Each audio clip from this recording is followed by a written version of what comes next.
start with, Dan, is if you actually would be happy to tell us a little bit about your story, because many people won't have read your story that you wrote for us, from how you suffered for so long with back pain to how you've ended up doing Ironman competitions, for example. So, what was life like before you had back pain? I mean, were you somebody who was generally fit and active at that point anyway? Yeah, so I was always been fit and active, and at that particular time was playing football. I used to do a lot of weight training as well as in my younger days, but yeah, that when it all kicked off, yeah, I was particularly active, and I would say it probably consumed quite a lot of my when I wasn't working. That was I was out doing some sort of sports or activity. Right. Yeah. So when the pain started, that must have completely changed everything for you and had a massive impact. Yeah. So not initially. So initially there was I was in a game of football. I was I think I said I was sprinting gloriously down the wing or something like that. But all of a sudden I just got this pain in my right butt cheek, that just floored me really. Just stopped me, and I'm still to this day I can't decide whether there was actually a real physical illness or not, or a real physical thing going on, but it certainly felt like it was. But yeah, initially when you get an injury like that, and you just automatically think there's something physically wrong with you, don't you? I was playing football, something happened, so it didn't. It was sort of what you would normally do. You would go and rest, spend a couple of weeks resting, think nothing of it, just pulled something. And then it just kept happening. Right. So it did start it didn't really impact me mentally or psychologically at that point, because I just thought I would get on with it. It'd heal, it'd fix, and I'd be back doing everything I would. It was the shock of feeling like my life had changed didn't come till much later, a couple of years later, when sat with a surgeon. Right. Yeah. So before we start encouraging people to ask questions, let's get a bit more information. Yeah. So how long was that before you then got to the point where it really became a big issue for you? So I would say it never really recovered. So it was like over a period of 2 years where it just started getting worse. The symptoms would change. When you start getting to the doctors, and the doctors say, maybe you should stop playing football, and we do actually think there's something wrong with you, and go to the physio and the osteopath and chiropractor. And I sort of did a good loop of different therapists. It just made me laugh, because I almost had the sequence of things they would ask me to do. Right. Lockdown, I could do it before they asked, bend forward, bend backward, lift your leg. Yeah, does that hurt? Does this hurt? Does that hurt? So I just went through it, and the pain just kept coming back. I mean, now looking back, it was really sporadic, and it's obvious, when you look back at knowing how the mind and body work together. Yeah. It's really obvious, but at the time, I was just confused. Why am I getting this pain? Why am I? One doctor telling me they think I've got a bad back, another one saying I've got a sacroiliac joint problem. Got the different sort of the different diagnosis from different people was just so confusing, which again adds to that tension that ends up causing more pain, as we now know. But yeah, so it's about a 2-year period before I ended up sat with a surgeon. As they do, holding the things up to the light and saying, you've got two black discs. These black discs are bulging and they're impinging on your nerves. You've got degenerative disc disease. You should stop doing everything that you're going to do. You need to back off running, no playing football, definitely no golf, because the twisting is going to make it worse. And I think that's when the real thing happens, because when you get told you've got degenerative disc disease or bulging disc, you then suddenly start, I've got a disease. Crikey, I've got a disease. So then obviously the best thing to do is research it, isn't it? Google degenerative disc disease, and then you get a list of all these things that are quite scary. And then I adopted it. You start thinking, right, I've got this degenerative disc disease that I need to deal with. And I think one of the things that I did, and now I think was a mistake, is I've been reading. I was in sales, so a technology salesperson, and I was being given like positive thinking type books, so I immediately flipped into positive thinking attitude, like I'm going to beat this, I'm going to beat it, and obviously you fight something, it fights you back, doesn't it? So I had this mentality of I'm going to beat it and put this positive spin on it. I will, I'm not going to give in to this. I'm going to win. But actually, what I was doing is just accepting it that I had this thing, and I was trying to fight this thing. Fighting it, yeah. And you fight something, and it fights back. So yeah, it was that was the time when I thought it made a real impact, when I thought I had something. Yeah, absolutely. Yeah. I just want to pause at the moment then just to say hello to everybody, because we've got more people joining us here now, and just want to say hello. And if you have any questions that you've come with that you already know, by all means put them in the chat box, in the comments box, and just ask the questions, and then they'll be passed to me, and then I will ask Dan some questions. We've got Zoe in the background, who's SIRPA's operations manager. Thank you, Zoe. And so Zoe will be looking at the questions, and she'll be passing them on to me.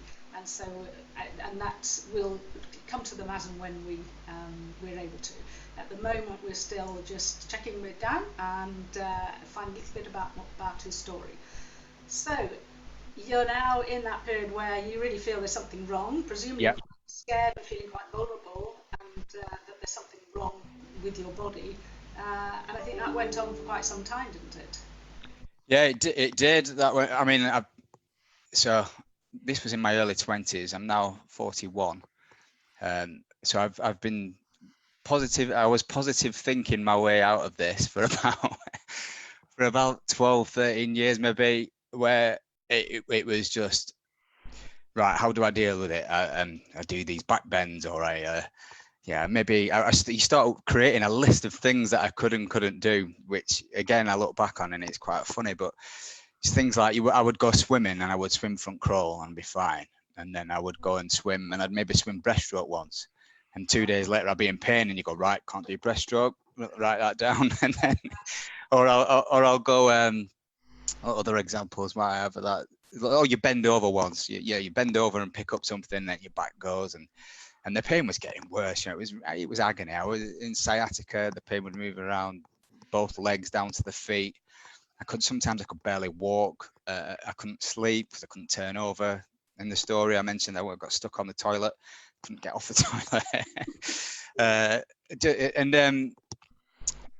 I can't remember your question now. No, it went on for some time. You said, yeah, it did. It went on for a long time, and I think what I'd got to is this period where I got this big list of things that I could and couldn't do, and actually, whether I'd convinced, I know now it was because I convinced myself I could do this list.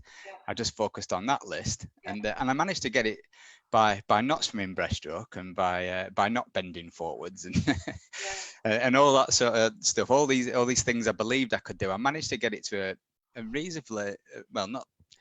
So I got it onto 2 or 3 episodes a year. Right.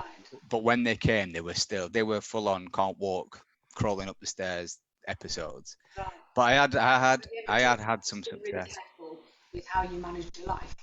Yeah. Because that's sort of fear-based as well, isn't it? Just fearing that if you do something, your pain will come on. Yeah, and of course you tell people, don't you? So I'm quite proud. I'll give my look at this to the wife. I've got these 2 black discs, and anyone that would listen, I've got a really bad back. I've got degenerative disc disease. Feel sorry for me, won't you? And just constantly reinforcing it. And that went on for I can't remember exactly because it was a long while, but over 10 years. Probably less than 15, somewhere in the middle of that. But where you're just learning to live with it. And that was what the surgeon said, you're stuck with this. It's chronic pain. You want to slow down the disc disease as much as possible. And you've just got to learn to manage it. And that's what I did. And so that meant losing out on many of the things that you love to do, like playing football. Yeah, play football. I didn't run for probably, again, somewhere in between 10 and 15 years, didn't run. Didn't believe I could. And Yeah, I missed out on quite a lot. I was playing golf, imagine it's the thing straight away, isn't it? So they say you've got this for life, and automatically, I didn't have kids at the time, but I'm thinking, oh, I'd always imagine myself playing football with the kids, or doing this, that, and the other. And I suddenly started having creating these mental movies of the future where I was in a wheelchair watching people and my kids pushing me around saying, watch this. But you do, don't you? You suddenly create, you get this, you create these mental movies is the best way I can describe it, is where you all this story about how your future is going to map out, and that becomes, again, increases anxiety, increases attention. All reinforcing everything. And yeah. the words that we're told, I mean, we all know about the placebo, about, you take something that you believe will help and it can help. Yeah. Even if it's just a placebo, nothing. But the opposite, nocebo, that if we're told things like we have a disease, or you might be in a wheelchair when you're older, or be careful, you mustn't do this because, you're broken, we take it on board, and as you say, it becomes a belief, and that's fear-based. Yeah. That can make things so much worse. And so everything that we're being told, it's so important how we as practitioners, for example, talk to our patients, our clients, because actually that can be taken on board. And then when we're being told things like your spine's broken, or your spine's crumbling, or you've got a disease, or you might be in a wheelchair, that has a massive impact. Yeah, I think we should rename. I think the medical industry should rename things. Yes. Yeah. Yes. You've got a back tickle. Yes, that would be better, definitely. Okay, so when did you start coming out of all that then? So I was doing regular. So it was funny. The surgeon said, your choice is you can have surgery, but the chances are 70% of people will come out worse. We might slip and cut something. Okay. Yeah, or it might just not work, he said. So I would avoid that. And we're doing all these great research. We're growing discs on the back of rats. So one day we might be able to take your disc out and pop a new rat-grown one in. I'm like, okay. So I was regularly checking the internet just for developments in back pain and just trying to, because I was so, I think part of the problem was I was so driven to find a solution. Yeah. And that was obviously driven is one of the personality traits of people who suffer with TMS. So I was so driven to. Two-sided, because you're driven and causing pressure, but then it helped you find a solution. Yeah, exactly. So I was driven to look. So strengths and weaknesses closely aligned, don't they? Yeah. But I was looking constantly, and that's when I first managed to come up with the Dr. Sarno work. Whether it was the TMS wiki or something like that I'd come across. It might have been Amazon, actually. Yeah, I think I was looking for back pain books. Okay. And I saw Dr. Sarno's, one of Dr. Sarno's books, really highly rated. And so I downloaded it and I read it and I understood it conceptually, I would say. Mm-hmm. So yeah, I get this, but it's not me. No, it's not me. I can show you. I've got this thing that shows two black discs slightly protruding, and I'm in agony. I'm in proper agony. I'm not just imagining I've got pain. I'm different. Yeah, I'm different. So yeah. So well done, Dr. Sono. Sounds good. I like it, but not for me. Chose to ignore it for a couple of years, probably. A couple of years. And then I just start. I think what that does is it's planted a seed, and then the patterns started emerging, and you start thinking, wait on a minute, yeah. If I think it was one time, and I can't remember if the order of how these things happen, but there was one time when I was playing. Mention it in the story. The kids were. It was a hot day at my father-in-law's house. A nice warm day. The kids were playing football. I just went, I'm going to join in. And everyone's like, oh, what? You're back, Danny. You'll be in pain for a week after this. And it's like, screw it. So I had a couple of beers and it was nice weather. I'm going to go and do it anyway, regardless. And I didn't get the pain. And that's when it's just things like that. You're like, wait on a minute. If I've got something structurally wrong with me, how can I go and play football and not be in pain. Things like that. And still ignored it for a long while, but it was my auntie came across your book actually. Right. And she was having some trouble.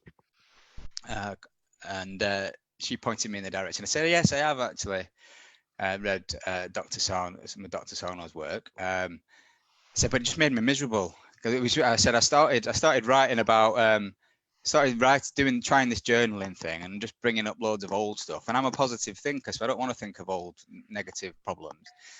So I found myself becoming more miserable looking through the past. So I ditched it pretty quickly.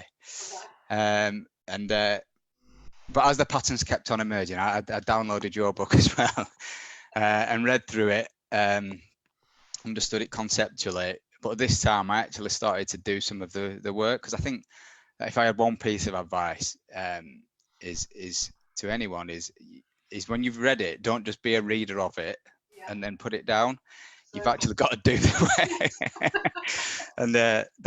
And I wish if I'd have done that, I'd have saved myself at least a couple of years. The first time I'd have read Dr. Sarno's book, if I'd have actually done what he said rather than just judge it, just to rather analyze it and think I've got it and feel the not need to. I don't need to do that. Maybe just feeling that you are one of those what they call a book recovery, because there are people that are read the books and get better. But I really believe that's because they've got that fear. Maybe they've got the fear, they really get it, they have an epiphany, so it sinks down to a much deeper level than just a conscious understanding of it. Yeah. And if you start thinking, oh, okay, so I am all right, so I haven't got a disease and I'm fit again, and you really get it and then just get on with your life, then yes, you can have book recoveries. But unfortunately, when you're not one of those, then people say, oh, well, maybe this is because I'm different, maybe this isn't for me, and then they don't, like you say, they don't actually take any action. And it is important. That's why I put more strategies and self-care advice in my book to encourage people to actually follow the process. Yeah.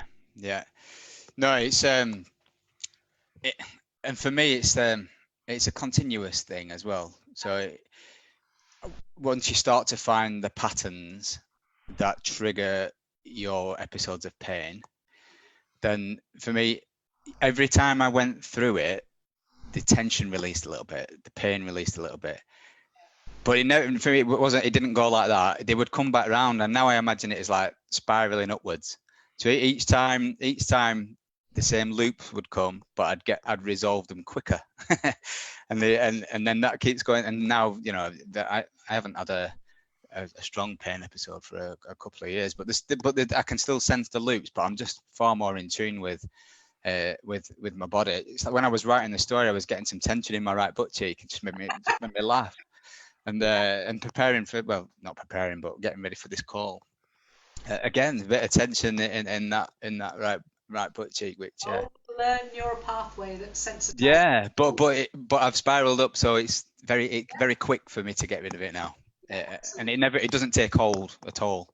It's just a tension. So before we move on to how this has changed your life, again, I just want to, so that when we're ready to take questions, if people have got any questions now that you want to ask ask Dan, then please do type in your questions so that we can start moving on to answering questions.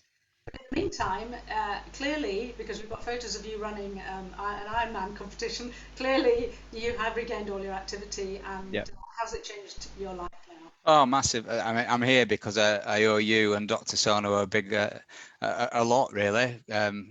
It's completely given me my life back, not just physically as well, but I think mentally. So the physical thing was, I'll discuss that first. That was a process in itself. So I've got to the point where I wasn't getting pain really anymore, but I wasn't getting pain at all. I was pretty much convinced, 90% sure that I had TMS, that it was stress induced, and I'd pretty much eliminated it, but I'd still avoided things. And being the slightly obsessive and driven that I am, I'm thinking, right, get this list back out of things I can't do, and I just slowly started working through them. And I do it, and I'd started swimming breaststroke, take You know, I was bending forwards. Yeah, I picked socks up any way I like. I didn't have to crouch down like I was lifting something heavy. I was bending forwards freely and tick, tick, tick, tick, tick. And then again, I was starting to, whenever stressful things were coming back, I knew I was doing the breath work, doing the journaling, getting rid of it before it took hold. Fantastic.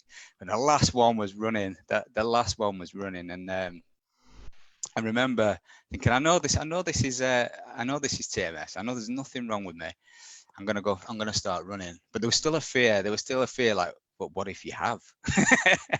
What if you are gonna knock your discs up because you're jolting around and so I had to deal with that, more journaling, more building evidence of the football, of the cycling, going out in pain. I used to go do a rock climbing a lot, and just anything where I'd set off in pain and the pain went. So when I would go cycling with pain and the pain would go, I would be I could barely walk sometimes, and I'd drag myself to the climbing wall, and but after a few routes, my body would just ease up and the pain would go. So I thought maybe it's like that as well. So I set off with the running in the same form. I went literally down to a minute. Did a minute run and waited, no pain. And on the minute run, I was like doing all the affirmations. My back is strong. You know, there's nothing physically wrong with me. Breathing it through. Whenever the tension come in, that's just me. That's just anticipating pain. Breathe it through. Breathe it through. A minute in an evidence journal. No pain, 1 minute. And I built it up in minutes to about 15, say. And then I thought, I'm fixed, no pain. And I went out for a run and I bought all the gear, went out running outside, loved it, absolutely loved it. I came back and it was absolute agony. I was the most severe pain that I'd had for a long time. Right. And it really confused me for a while. But luckily, I had quite an open-minded physio who I previously contacted after the success, who was saying, look, I don't think there's anything physically wrong with you. I was talking about your work as well. And he said, he said, maybe it's just the anticipation of the pain. And I went back and I can't remember, I saw a YouTube clip on your website or something, but it just reminded me that, yeah, there's the anticipation of the pain in itself is enough to trigger it, and it was. You know, I was running, waiting for it to come. I'd gone for 20 minutes, thinking, right, I'm testing myself now, and sure enough, it arrived with a vengeance. So for me, I found that there's two levels of that I had to work through. There was what's caused the pain in the first place. You know, the historical, what's driving this pain to come, and then there's all the secondary level beliefs about the pain in itself. So I can't run, I can't bend forwards. There's two levels that I had to work through. But I went back to the running one, and I dropped it back to 15 minutes because I knew I'd done 15 minutes without pain, and then I started building it up slowly. And this time I got to the 20-minute mark, and I was breathing through it, and I managed it without pain. So I just kept going, 25 minutes, 30 minutes, 35 minutes, right up to a half marathon. And that's when I sort of I knew. And when I really knew that it was TMS was when there was we just acquired a company. My company had acquired a company. I was in London to help with the integration of it, and so my boss was changing, was one of my triggers because I was having to prove myself again and all this. The traits that I'd found that were triggering my episodes, and I was in quite a bad state. I would say 8 out of 10 pain. But I took my running shoes down with me just to test it. So I'm a bit, like I said, that obsessive character. Like, right, I'm in pain, I'm running. And I did. I went out and I remember hobbling around Hyde Park like this, people, thinking, right, setting off. And I was literally like, all over, my gait was all over the place. And then just going through the affirmations, the back is strong, nothing wrong with me, doing the breathing. Just trying to remember the times where I'd run without pain, and it just slowly went until I was sprinting through the park, and that's when I sort of thought, I've nailed this. Yeah. I've nailed it. And that's when I signed up for there was an Ironman 70.3. You have promoted me slightly, but it's called an Ironman 70.3, which is a 1.2 mile swim, 56 mile bike, and a half marathon at the end. Wow. And that was just for me, just I sort of set that just as a sign off almost. Yes. Signing off my own health, that there's nothing, if I can get around that, then there's definitely nothing physically wrong with me, and I did. So yeah, it was awesome. Yeah, I did a similar thing. Actually, I'm going to let everybody know how old I am. 10 years ago, when I was 50, I did the half marathon. I did the Great North Run, and that really was a proof to me that I'm healthier than I've been in years. Yeah, me too. And it wasn't just for me. Yeah, it wasn't for anybody else. Just for me to sign off mentally. And once I had that in my evidence book, I was fine, and that was really important. So it's obviously it's one of the things in your book, but anyone that is struggling, is you've got to just keep building up that evidence. I did this without pain. I would, and the other thing that was quite important was I was visualizing finishing that for months before. So that going to sleep at night, I found it pretty useful. So I would try and create the scenario of finishing in my head and how that would feel and all that sort of stuff. How will it feel when I finish this? And I would go to sleep with that going around my head.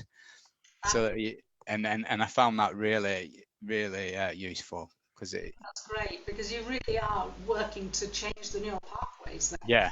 And breaking that link. If you're imagining that happening, you're feeling excitedly fantastic about finishing, it helps break that link between actually the running and fear.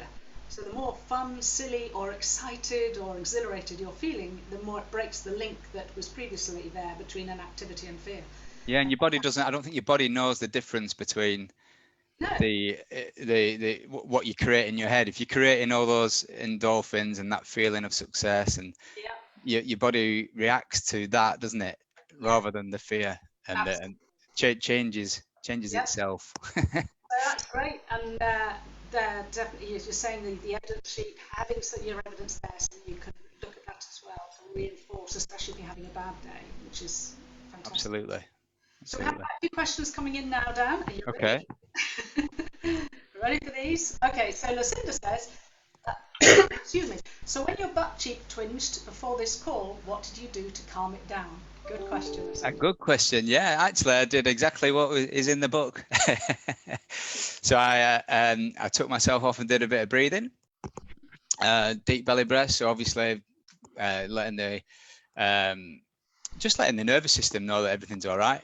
So I'm on these calls all the time. I present for work all the time, but I don't talk about this subject. So I was quite nervous about this subject, and I knew that. But I'm just writing my fears down. So it was a little bit, it's okay to be a bit nervous.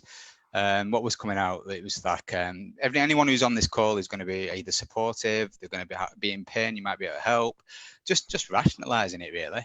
It's not important if you say anything daft. It's more important if someone else gets something from it. Just that sort of stuff, and then that eases it off. I've started doing yoga again recently, so do a bit of stretching, and I think one of the other things is you've got to, for me it's important not to forget it's mind body, not just mind, because you can flip the other way, can't you, and think everything, but you've actually got to keep healthy as well. So and stretch, and so I do, and I think yoga's fantastic for it. So I do a bit of yoga, a bit of journaling, goes straight away. Yeah, fantastic, thank you. So some more questions here, and Esther is saying good morning from sunny Amsterdam. Probably better than here, actually, Esther. Morning. Okay, so Catherine says that you've mentioned it's important to do what Dr. Sana said. What specific work or actions did you do to encourage your discovery? So there was the first one, and the most important one, is the timeline for me. It's the timeline of events. So, and that's quite interesting. And for me, because you build, and again, so you explain this well in your book, Georgie, don't you? But you sort of use that as your guide, really, as to what to journal about. Yes. So what are the major events? So for me, it was my friend died. He was stabbed, which was quite horrific, when I was 16. So a lot of it had come from that. And I had really fantastic parents, love them to bits, and they love me to bits as well, I'm sure. He wouldn't. but they were really, really religious, and still to this day I think I'm going to hell. So, which is okay because my mates are there. So, but but there's so it stemmed from those two things, and then you delve into those, and I don't mind being open about this if it helps, but it's like I think my drivenness, is that a word? Drivenness? My drive came from the loss of my friend, and this real drive not to waste any life. It's one of the reasons why I was into every outdoor sport you can think of. Is just that I didn't want to waste a moment, but that in itself became a problem because if I was in that future. I was never in the present. I was always right. What next? What next? What next? What next? What next? And then never appreciating the moment and allowing that that consciousness of the present moment to come through. So that was one problem, and then the second was that fear of judgment. So being pretty much told that if you don't become a born again Christian, you're going to hell. Stuck with me, and some of the things that you're doing were pretty much cast iron. Yeah, you're going to hell, which weren't bad, by the way, but they were in their eyes. I jokingly said in my story that pretty much my benchmark for reasonable behaviour was Jesus, and anything other than saintly meant I was not ticking the box. So. And whether my mum and dad actually believed that or not, I believed that that's what they believed. Yes. So maybe they didn't, and they tell me since I've spoken to them about it that that they don't think like that, but that's what I believed they thought like. Your perception of it, yeah, absolutely. Yeah. Well, they do a little bit because they still think I'm going to hell. But it does. Just because I'm not a born again Christian. That's the main reason. It does just show though how religion can cause a lot of stress. So culturally, religious, family pressures and beliefs that we learn growing up absolutely can cause pressure for us. Yeah. That was a great response to that. Thank you. Okay, so Flick says hello to you and says, how long did it take you to recover once you fully embraced the TMS diagnosis and started doing the work? I'd say 2 years. 2 years. I think I started getting better quickly. But that I keep coming back to that analogy of spiraling upwards. Yeah. I would get actually recover from acute instances could be instant. So there was one episode where I was crawling up the stairs. My boss my job was not in jeopardy, but there was a lot of change. My job was going to change again, which means I have to convince them that I am good enough. I'm not going to hell. I am good. I'm good at what I do. So that feeling of needing to justify myself was one of my triggers. But when I found out that I was going to be happy with who I was going to be working for, I was going to be happy with my new job, it went overnight completely. And I kept finding that once it twigged through the journaling what the issue was, it would go instantly. I could be literally crawling up the stairs, go and do a bit of journaling, breathing work, and I'd be downstairs dancing around, and my wife and kids are like, "What is going on with you?" And just because it would go that instantly. Was that right from the beginning, or was that as you got better at it? As I got better at it, as I got better at it, and then the spiraling up thing, they would come, and then it would go quicker, because I would spot the same patterns coming all the time, and it's just the consciousness that's underneath all that thinking. It was growing and growing, and you become more aware of your thought patterns, and you can then go, that's that again, and then it goes really quickly. Yeah, great.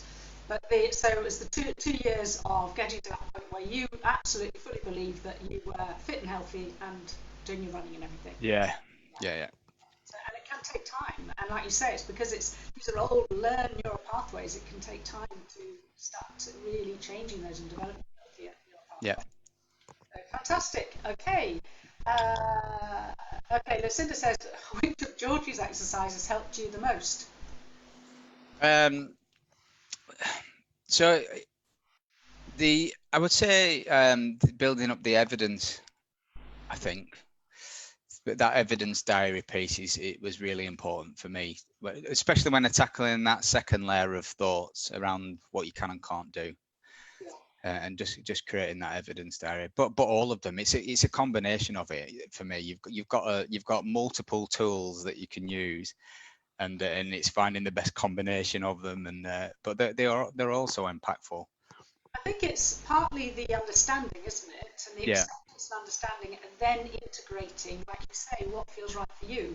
And at first it can be a challenge because there are different things to learn, and the difficulty comes when somebody's right, I'll do this because that will get rid of the pain. Okay, and I ought to be meditating now, and I ought to be doing this, and that doesn't help, because then that's doing it because you ought to, should do, and doing it because you want to get rid of the pain, which is fear-based, rather than because it'll help you deal with whatever's going on and help you manage with whatever's going on at the moment.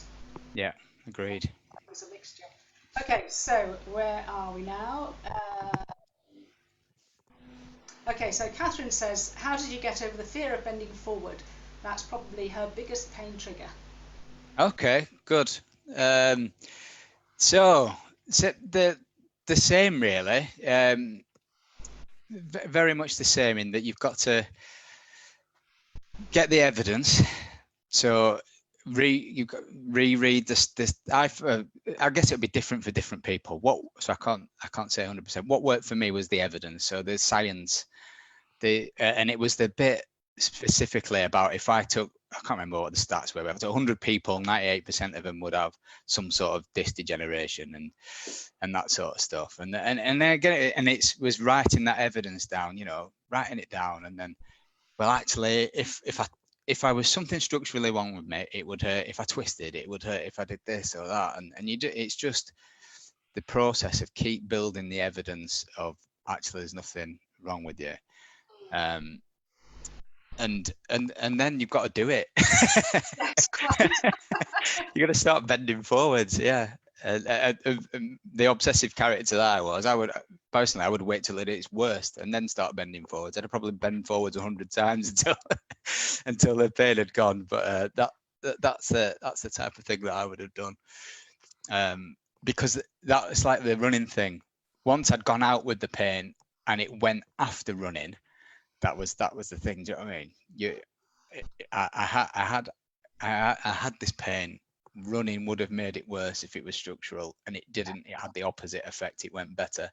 So I'd be bending forwards up and down until it goes. So having that evidence there, reassuring yourself about it, and actually taking action rather than feel all the time, as well as presumably you were doing breathing. Breathing to cut. That's so important, isn't it? Because that's the way to hijack the nervous system, isn't it? Yes. You fool your brain into thinking everything's calm. You convince your brain by taking over your nervous system, by slowing your breath right down, and absolutely giving yourself the best shot of being able to bend forward. Yes, yeah. If that pain is from fear, fight or flight, if you're slowing your breathing down, you're self-soothing and saying, no, it's safe, I'm okay. Did you visualize yourself bending forward before? Yeah, I would. Yeah, if there was anything particularly I was struggling with, I found the visualization, particularly at night time, just going to bed, do it with the visualization. Yeah. I can't remember if I read this in your book or whether I just made it up, but it felt like don't know. It felt like you were almost sending that message into your subconscious while you were asleep if you visualized it first. I think I read that in your book. So yeah, I found that useful. Great. We've got lots of questions. And be patient and not getting angry with yourself for not doing it either. That's the other thing. Frustration is the other. You think, or getting frustrated with yourself for not having the courage to bend forward, or then when you are, if you do get the pain, then it's not getting too frustrated with it. Just dust yourself off, do the breath work, try again another day. And to look after yourself afterwards as well, rather than just thinking you've got to sort of focus and evidence-based beforehand and then doing it. Actually, the aftercare is really good too, really important, because that's sometimes when, if you're then just sitting watching telly and then you're distracted, unconsciously the fears might come up. Oh, maybe I shouldn't have done that. Maybe that was too much, and that can trigger a pain that then you focus on the pain and can make it worse. So doing the slow breathing afterwards and reassuring yourself, using your own name can help. Just sort of saying, that was really good. Georgie, well done, that's so good. And we'll have another day tomorrow, but you've started, which is the main thing. So Yeah. wonderful. Okay, so Catherine says, I'm loving this. I ran my first ultra 50k marathon last July. Well done, Catherine. And have had chronic back pain ever since. Oh, maybe. It's really knocked my confidence. I'm now back running up to 11 miles. Well done, but still have pain. Dan, you are inspiring me to feel like I could be completely pain-free. Thank you.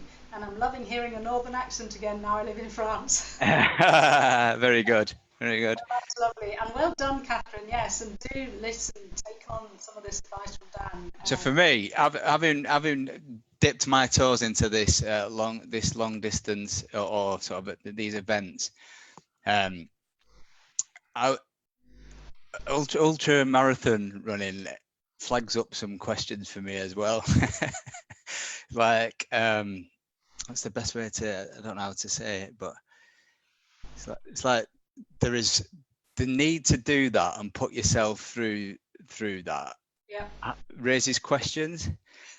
So I straight away signed up for the full Ironman, and it took me a while and I still might do it, but my reasons for doing it will be different. That's what I think is worth exploring if you are journaling, is that what pressures have you put on yourself around completing that event?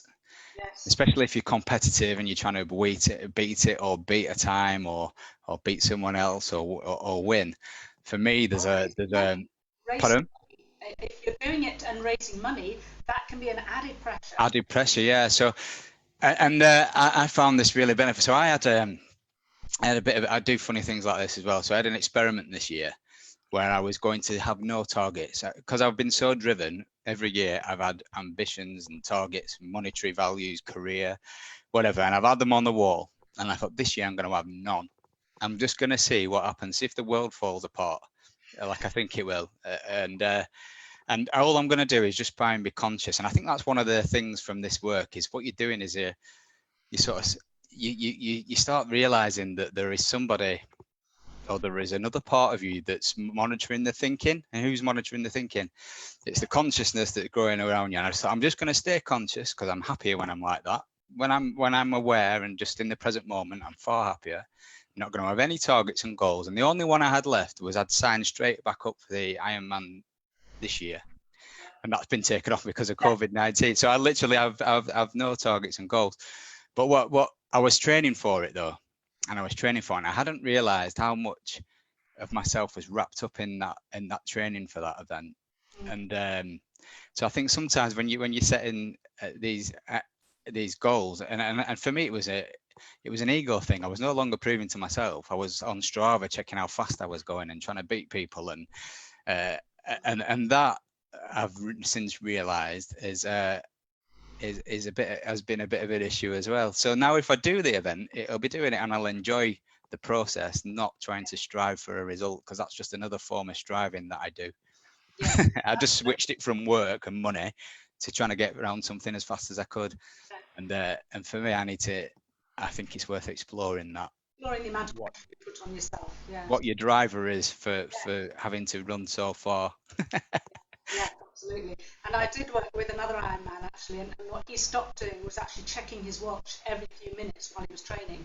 Yeah. That was massively putting a massive. And since I've been doing that, I enjoy things. I'm noticing, you enjoy. I've been doing the same route in lockdown. Noticing every time I go that it's changing. The leaves are changing, different flowers are popping up, and I never noticed that. I'd be just sweating and trying to get around as fast as I could, looking at it, and it's really made a real difference in my mental health. Yes. Doing that. Interestingly, right at the beginning of this, there's a guy that I met who used to come to my monthly groups that I used to run here, physical groups, when I first started, and he'd recovered from reading Dr. Sarma's books from severe RSI, hip pain and back pain. Right. And for something like 16 years, he had been obsessively focused on his pain, and it was massively limiting him. And then he was one of the ones like you, quite obsessive, and because his obsessiveness showed in focusing on his symptoms all the time, and ended up being more and more limited. when he came across this, within a month his RSI resolved. Within a week his RSI resolved. Within a month his back pain and hip pain resolved. And he was doing like you did. So right, if it hurt to pick up a kettle, he'd just keep picking it up, put it down. And that, you're just reminding me of him, because that's your sort of attitude. Well, if you're into this sort of sport, that's the mindset you have.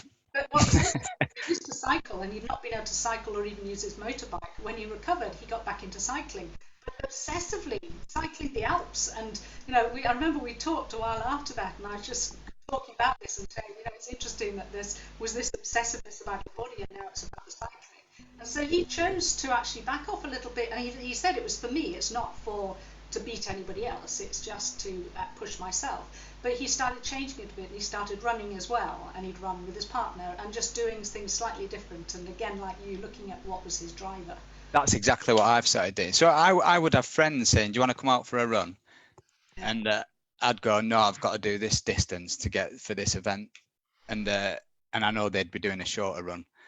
I'm like, "What are you doing?" Do you know what I mean? Yeah. I'm not going to win the thing. I've got my friends who want to spend time with me, and I'll enjoy it. We'll still get out in the fresh air. We'll have a laugh, 2 meters apart, and we'll enjoy ourselves. Or I can ignore them and just run as fast as I can. So I mean, I might still do it. I am still doing other events. I'm doing a random marathon in a couple of weeks just on my own, just for fun. But I'll be doing it. It's just the mindset is completely different. I think that's important to be aware of. Right, we've got loads more questions. Sarah says, "What a lovely, authentic guy. Thank you for sharing your amazing journey." Leslie says, "Wow, just made a link. My pain increased with the COVID, brought up by Jehovah's Witnesses. Fear of the end of the world. I was told either be a witness or die at Armageddon." Nice. Yeah, isn't it? Thanks for stopping by. Good insight there, Leslie. Esther says, "I just got another great proof of distraction, but distraction from the distraction symptoms works. I had an ice cold shower, Wim Hof method." Yeah, Wim Hof, what a legend. I've been doing that too. I knew you would have done. And I promise you, everything else on your mind disappears. Well, that's very true, actually. What's that? But in the shower, under the cold water, everything else disappears. That's all you're aware of. Yeah, I love the Wim Hof story. It's great. Yeah. It's fascinating. Yes, we've been doing a bit of that. Okay, Flick, thanks loads for answering the question that you did earlier. That was a while ago. So thank you, Irily. Do your friends or family believe you if you tell them how you recovered? Yeah, most of them.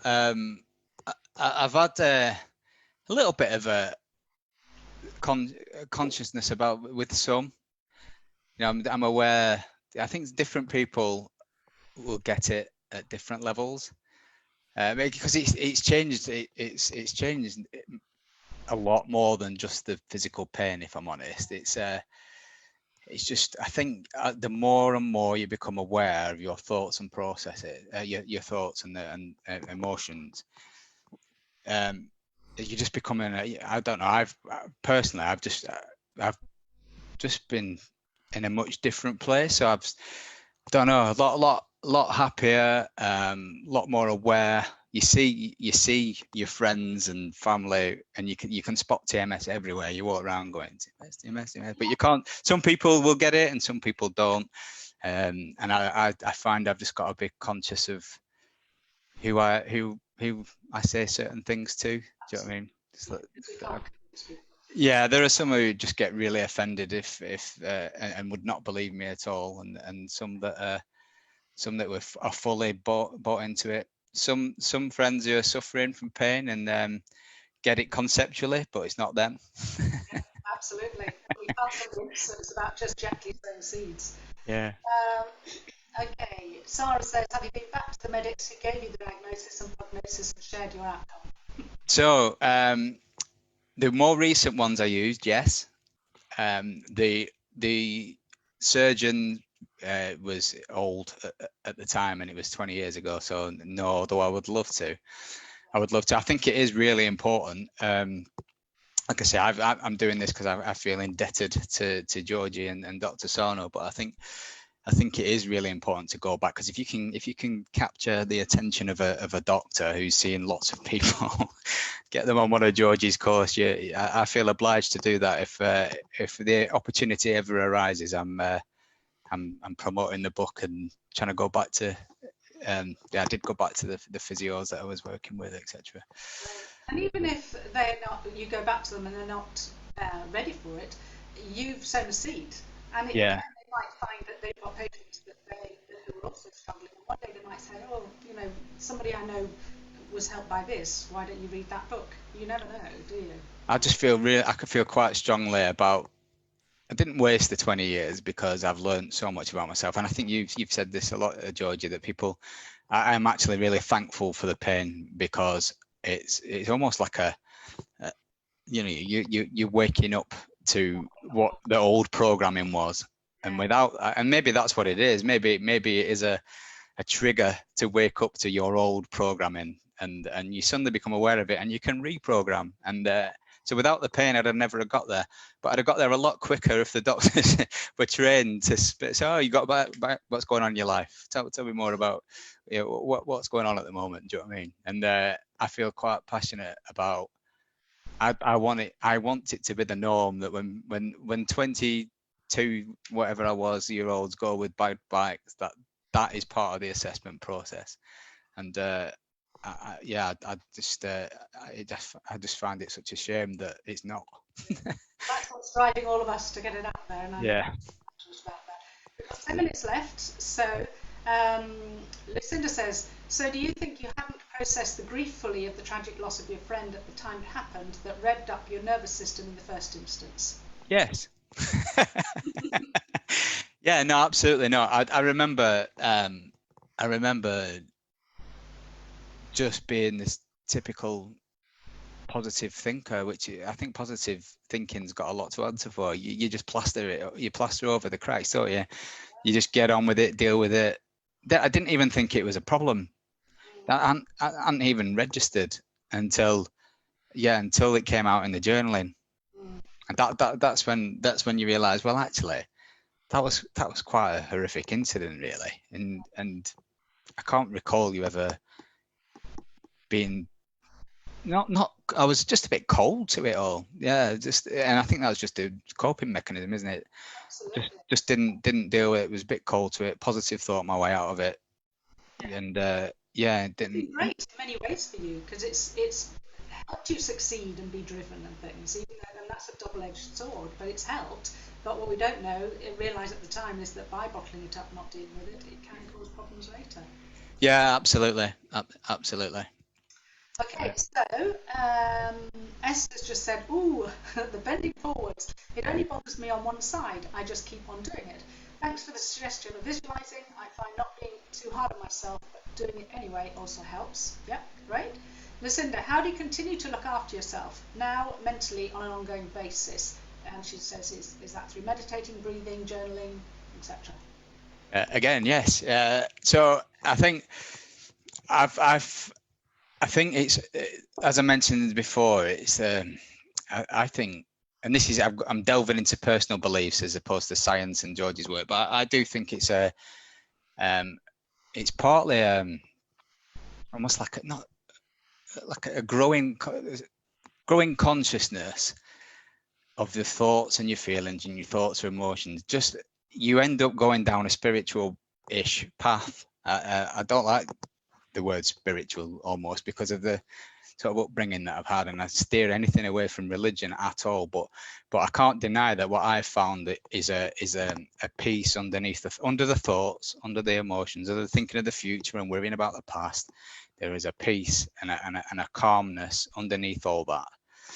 And this work allows you to tap into it. And I think once you've tapped into it, it grows. And so I end up reading books that I wouldn't have read about 15, 20 years ago. Meditation becomes important because I'm allowing this calmness and this peace that's underneath the erratic nature of thought to come through. And so I think meditation, the journaling, physical side of it as well, just checking in when it's my ego saying run faster, to enjoying the run, being present when I'm running, all that sort of stuff. But it is mind and body, and I do think it's quite important to look after the body bit as well. Yeah, what you eat, what you think, and what exercise you do. I think that you've got to look at it holistically, because it is, once you get into this work, I can imagine it'd be easy to forget that you do actually have to look after the physical side of things as well. Yeah. I think it's true. It is a journey. It's we can, if people treat this as let's just get rid of this pain and then let's just get on with our lives, the chances are there's going to be another symptom at some point, because this is about looking at the patterns, learning from it all, dealing with the emotions. And it's interesting you say about being spiritual. I completely separate that from religion, and I feel that being spiritual is that calmness, that peace, without and not having anything to do with religion. Because that can put people off if you even mention the word religion. And to me, personally, the pain has been a gateway to finding that. I think without that pain, I would have never gone into the spotting the thoughts. So I was constantly in the future. I was one of these people that was always, which is why I took the targets and goals away. Always targets, what's next, what am I driving towards? I was that type of person, and I'd never have unpicked all that programming without the pain, which is why you end up being thankful for the pain. Absolutely, yes. People find that hard when they're going through it, don't they? Yeah. Right. Yeah. Okay, Catherine says, thank you so much, Dan, for replying so brilliantly to my questions. So helpful. Like you, I often start running in pain and the pain disappears as I run. Thanks for fantastic chat. Lovely. And Catherine, couldn't agree more. I used to always run for time, all distances up to marathons. Now I try to run for pure enjoyment, and I even stop to take photographs. Less trying to raise money for charity too. Yeah, good point, Georgie, in terms of the added pressure. And if you look at how much, if you talk to physios, osteopaths, chiropractors, as to times leading up to, for example, the London Marathon or Great North Run, that sort of thing, there are so many people that end up with TMS, basically, and pain, because the pressure that they're putting on themselves to reach a certain time or raise a certain amount of money or whatever. Okay, moving quickly on as we're finishing.